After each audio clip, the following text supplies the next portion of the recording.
In this video, we will briefly touch on a variety of ways in which marine organisms achieve neutral buoyancy. For planktonic animals, maintaining neutral buoyancy is less of an issue due to their small size, which gives them a larger surface area to volume ratio, which helps to generate drag.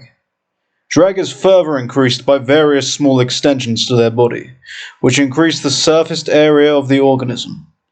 For example, several species of marine invertebrate larvae, such as trochophore larvae, increase their surface area through ciliation and as such increase drag.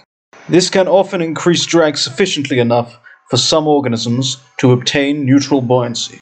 For further reading on this subject, you should check out the journal article Functional Constraints on the Evolution of Larval Forms of Marine Invertebrates, Experimental and Comparative Evidence. Some organisms have evolved with a flattened body, which increases the surface area to volume ratio to produce drag, which prevents them from sinking.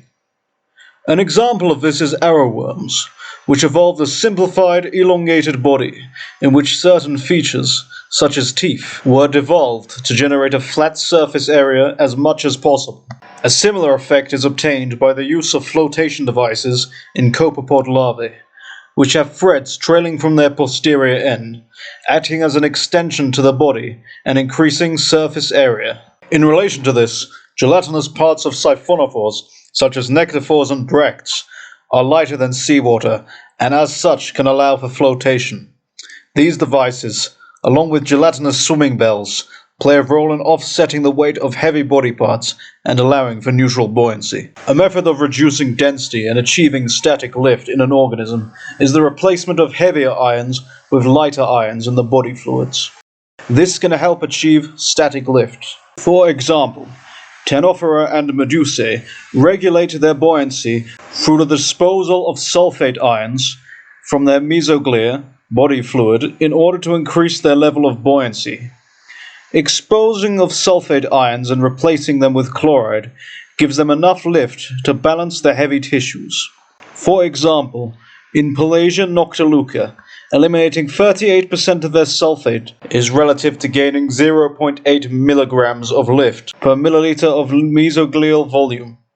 Cuttlefish also reduce sulfate concentrations and replace them with chloride to achieve static lift.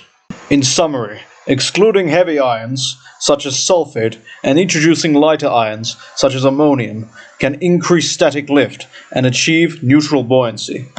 Skeletal weight. Reducing the weight of the skeleton and skeletal muscles can help reduce the risk of sinking. One method of this is seen in elasmobranchs, which have cartilaginous skeletons, as cartilage has half the density of bone. Similarly, whales have porous bones, which are rich in lipids, providing buoyancy. Linking back to the previous point, oil is generally less dense than water, and as such, oil can be used to generate lift. It has been recently discovered that squalene oil in sharks, which has a very low specific gravity, can help produce buoyancy, with other oils not being as effective. Fish eggs are also filled with oils, which allow the eggs to be carried by the currents away from the spawning zone. Some swim bladders can also contain lipids instead of gas, such as in coelacanths. Gases have a very low specific gravity, and as such can be used to reduce body density. Many fish species achieve neutral buoyancy through the use of a swim bladder, a device in which gas volume can be increased or decreased. It should be noted that there are two different types of swim bladders: phytosomes and physoclists. In phytosomes, the swim bladder develops from the esophagus. Phytosomes have a swim bladder duct through which rapid gas exchange with the surrounding water can occur. Fish with this type of swim bladder will typically have to gulp air to fill their swim bladder. For example, Atlantic salmon has a gas bladder which is filled through the gulping of air at the surface of the water, where it is transferred into the swim bladder through the pneumatic duct. However, physoclists have a closed swim bladder, which receives gases from the circulatory system. The swim bladder is filled according to the surrounding external pressure. As such, when the fish ascends, the swim bladder expands, and when the fish descends, the swim bladder compresses. Somewhat related to this is a nautilus gas chamber. Nautilus species store gases in the distal chambers of their shell and actively transport salts out of the water, setting up an osmotic gradient which allows for the movement of water.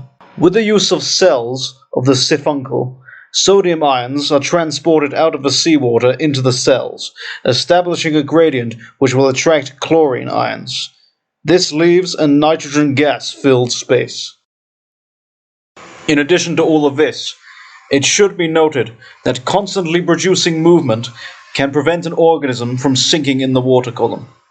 For example, jellyfish have been shown in direct observations to constantly contract their bodies, which has the same effect on preventing sinking as other mechanisms of achieving neutral buoyancy.